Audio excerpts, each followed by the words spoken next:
শীত হোক বা গরম, ভোর ভোর ঘুম থেকে উঠে কাজ করার মজাটাই কিন্তু আলাদা। তো গুড মর্নিং বন্ধুরা, আমি মিতা নতুন একটা ব্লগে তোমাদের সবাইকে স্বাগত জানাই।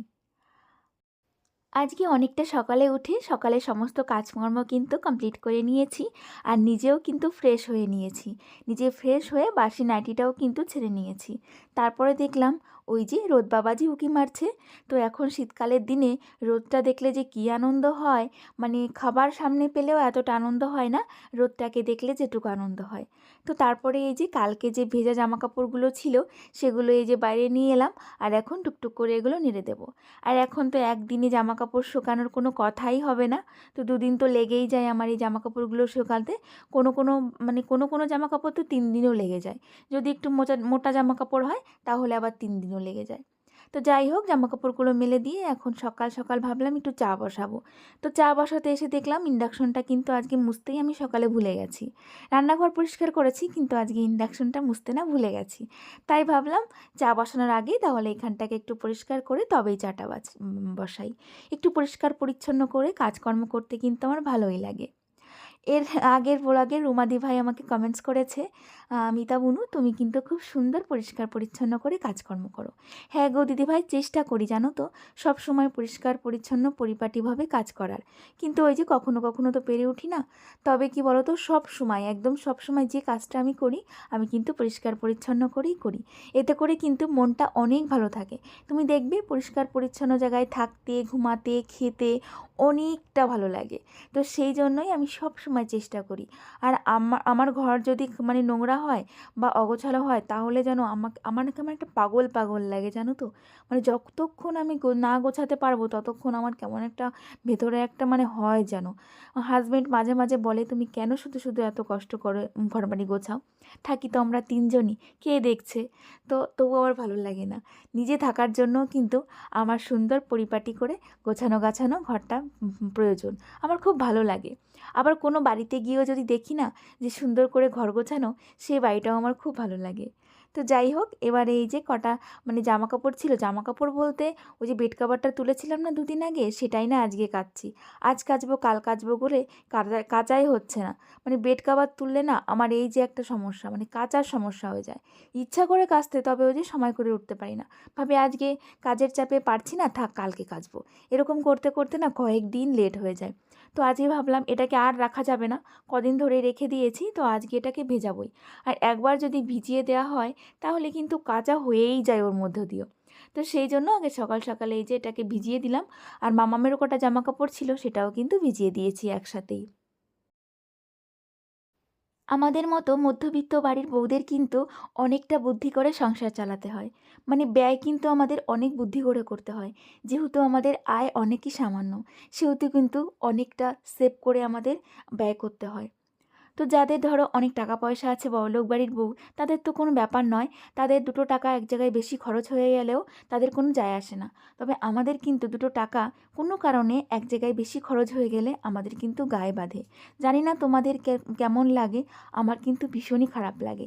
আর সেটা নিয়ে কিন্তু আমি অনেকক্ষণ চিন্তা ভাবনা করি যে 2 টাকা এক জায়গায় খরচ হয়ে গেল, এই 2 টাকা যদি আমার থেকে যেত তাহলে কিন্তু আমি অনেকটা সেভ করতে পারতাম। এরকম কিন্তু আমার হয়। তোমাদের কি হয় বলো তো? তোমাদের যদি মানে হয়ে থাকে তাহলে অবশ্যই আমাকে কমেন্টসে জানাবে। এই দেখো না, কত বাজার নিয়ে চলে এসেছে হাজব্যান্ড। আমার ঘরেও কিছু বাজার রয়েছে, তবে আজকে আমাদের এখানে হাটবার। তো যে মানে হাটবারে যদি না বাজার করে আনে তাহলে কিন্তু আমাদের এই যে পাশে যে বাজার রয়েছে এখান থেকে বাজার করতে গেলে কিন্তু অনেক পয়সা লেগে যায়। তার জন্য আমরা এই যে হাট থেকেই কিন্তু বাজারটা করে নিয়ে আসি। তবে তোমরা যারা মধ্যবিত্ত বাড়ির মানে মধ্যবিত্ত যারা ফ্যামিলি আছো, তারা একটু কষ্ট করে হাট থেকে বাজার করে নিয়ে আসবে, তাহলে দেখবে অনেক টাকা সেভ করতে পারবে।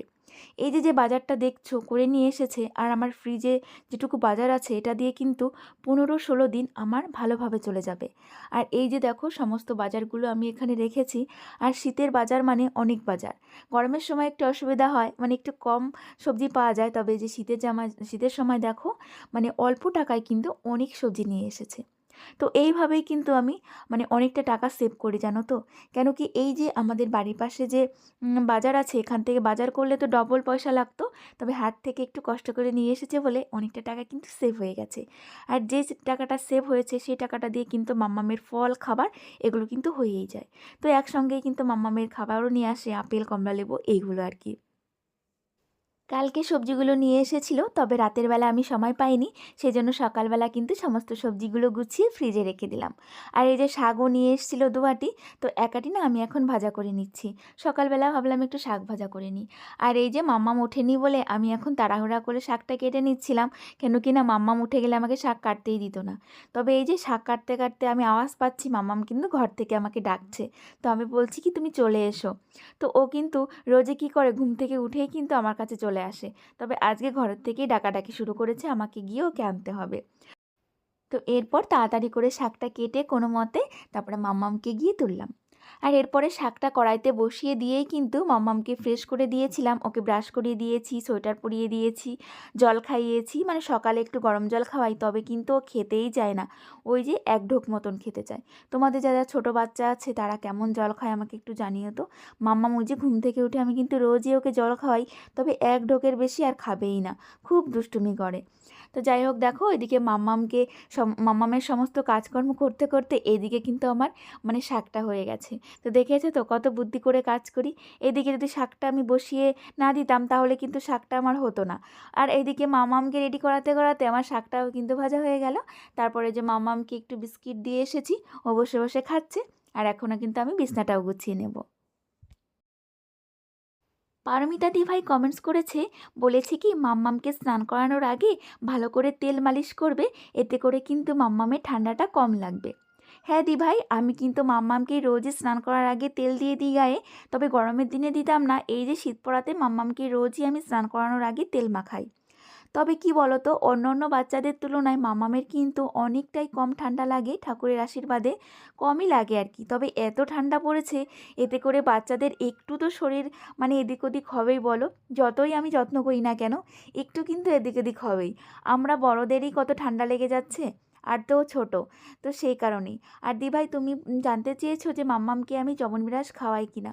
না গো দিভাই, আমি এখনও মাম্মামকে চবনবিরাস খাওয়াইনি, তবে শুনেছি খাওয়ানো নাকি ভালো। তুমি একটু আমাকে বলো তো, বাচ্চাদের চমনব্রাশ কি আলাদা কিনতে পাওয়া যায়? আর মাম্মামকে কি খাওয়াবো? এটা তুমি অবশ্যই আমাকে কমেন্টস করে জানিও। তবে আমিও তাহলে মাম্মামকে একটা চমনব্রাশ এনে খাওয়াবো এই শীতের কটা মাস। তো যাই হোক, তোমাদের সঙ্গে গল্প করতে করতে কিন্তু আমার বিছনাটাও তোলা হয়ে গেল। মাম্মাম ঘুম থেকে উঠে পড়লেই কতক্ষণে আমি বিছনাটা গোছাবো সেই সুযোগ খুঁজি আর কি, জানো তো। তো সেই কারণে মাম্মামকে একটু বিস্কুট দিয়ে বসিয়ে আমি তাড়াতাড়ি করে বিছনাটা গুছিয়ে নিলাম। আর বিছনাটা গোছানো হয়ে গেলে মনে হয় কি আমার ঘরটাকে অনেক সুন্দর লাগছে। আর যতক্ষণ বিছনাটা না তোলা হয় ততক্ষণ মনে হয় কি ঘরটা আমার কি এলোমেলো হয়ে রয়েছে, কে যদি বাড়িতে আসে তাহলে কি ভাববে।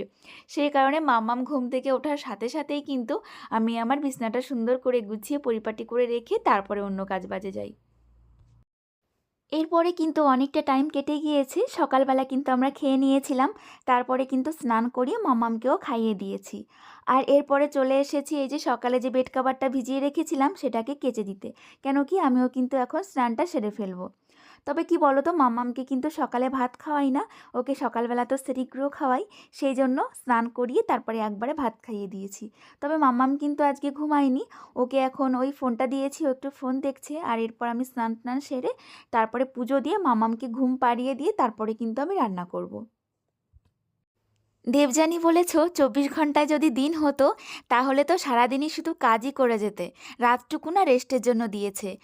আর দেবযানী এটাও বলেছে যে ওর মাও নাকি এই কথাটাই বলে যে 24 ঘন্টা দিন হলে ভালো হতো, কাজ করে মানে এগোতে পারতাম, অনেক কাজ করতে পারতাম। আবার নাকি নিজেই বলে রাতটুকু দিয়েছে রেস্টের জন্য। হ্যাঁ গো, একদম কাকিমা একদম ঠিক বলেছে। মানে রাতটুকু সত্যি কথা রেস্টের জন্যই দিয়েছে। তবে এইটুকু রেস্ট করেও জানো তো শরীরটা কেমন যেন হয়, মনে হয় কি আরেকটু রেস্ট করতে পারলে ভালো হতো।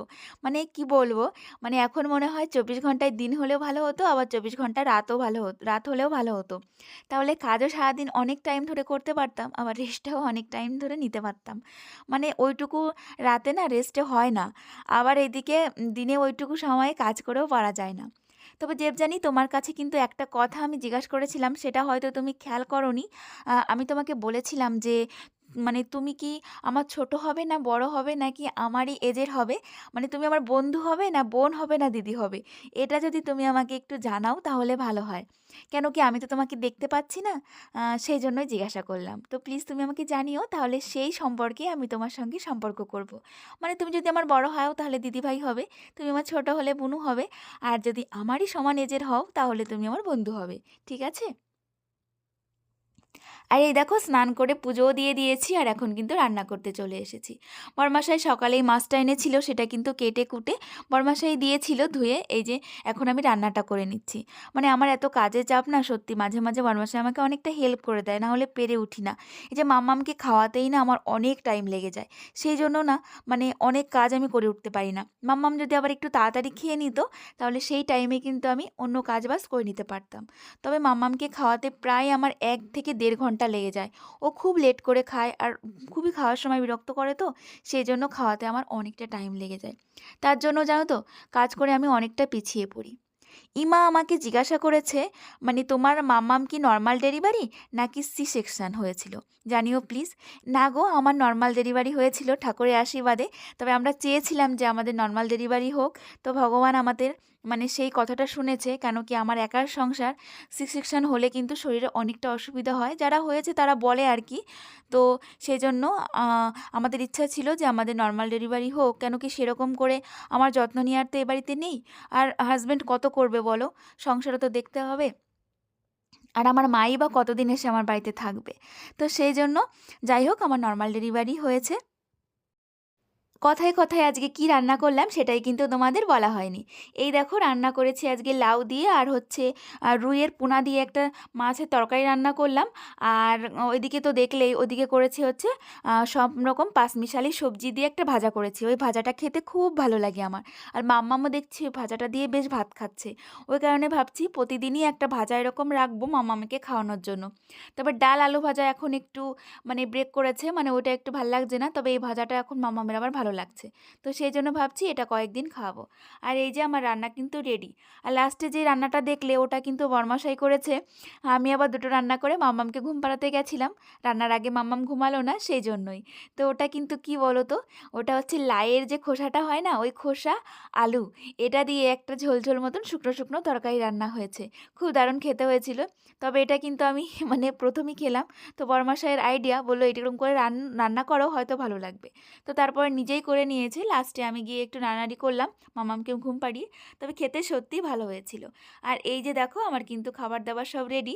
অনেক দিন পর 4 রকমের খাবার এখানে রেডি হয়েছে। মানে মাম্মাম হওয়ার পরে তো 4 রকমের খাওয়া তো দূরের কথা, 3 রকমেরই খাবার আমি ভুলে গেছি যে 3 রকম দিয়ে খাবার খেতে হয়। বেশিরভাগই কিন্তু 2 রকমেরই আমরা খাচ্ছি মাম্মাম হওয়ার পরে। ওই যে টাইমটা হয়ে ওঠে না, 2 রকমেরই খাবার রান্না করতে করতে কত দেরি হয়ে যায়। আর তো 3 রকম 4 রকম কী করে করবো বলো তো। আর এখন কিন্তু সোজা চলে এসেছি সন্ধ্যার সময়। এই যে মাম্মামের জন্য দুধটা বসিয়ে দিলাম, মাম্মামকে এখন সন্ধ্যা পরে একটু দুধটা খাইয়ে দেবো। সন্ধ্যা আমার লাগানো হয়ে গেছে, তারপরে দুধটা জালে বসালাম, এটা ঠান্ডা হলেই মাম্মামকে কিন্তু আমি খাইয়ে দেবো। আরে নেহা আমার মিত্তি বুনু আমাকে কমেন্টস করেছে, আমি একদমই কিছু মনে করিনি দিদি, তুমি এত ভালো একটা মানুষ, তোমার উপরে রাগ করে কেউ থাকতে পারে না গো। ওরে বাবা বুনু, তুমি আমাকে এতটা চিনে ফেলেছো। সত্যি কথা গো বুনু, মানে কি বলবো, তুমি এই যে আমাকে যে কমেন্টসগুলো করো না, এতেই কিন্তু আমি তোমাকে অনেকটা ভালোবেসে ফেলেছি জানো তো। মানে তুমি একটা ছোট্ট বাচ্চা মেয়ে হয়ে তুমি আমাকে এত সুন্দর সুন্দর কমেন্টস করো, মানে মনে হয় কি তুমি অনেক বড়, মানে আমার দিদি এরকম লাগে জানো তো। তো বুনু তুমি এভাবেই হাসি খুশি থেকো, এভাবেই ভালো থেকো, আর এইভাবেই এই দিদিটাকে কিন্তু ভালোবেসে যেও, ঠিক আছে বুনু? তো যাই হোক দেখো, তো সন্ধ্যার সময় জামা কাপড়গুলো গুছালাম, আলনাটা গুছালাম, আর এখন আমি কি করছি বলো তো, ব্যাগ প্যাক করছি। তোমরা ভাবছো এখন দি ভাই রাতের বেলা ব্যাগ প্যাক করে কি করছে? না গো, এই রাতের বেলা কোথাও যাব না। কালকে এক জায়গায় যাওয়ার ইচ্ছা আছে। কোথায় যাব সেটা কিন্তু এখনই তোমাদের বলবো না, সেটা একটা সারপ্রাইজ দেব। তো কোথায় যাচ্ছি, তবে 1-2 দিনের জন্যই যাচ্ছি, কিন্তু 1 দিন কি 2 দিনেই চলে আসবো বাড়িতে। সেজন্য বেশি একটা জামা কাপড় নিলাম না, আর শীতের জামা কাপড় তো মানে একটা দুটো নিলেই কিন্তু ব্যাগ ভরে যায়। এখানে কিন্তু একটা দুটোই জামা কাপড় নিয়েছি। তো চলো, আজকে আর কিন্তু তোমাদের বললাম না।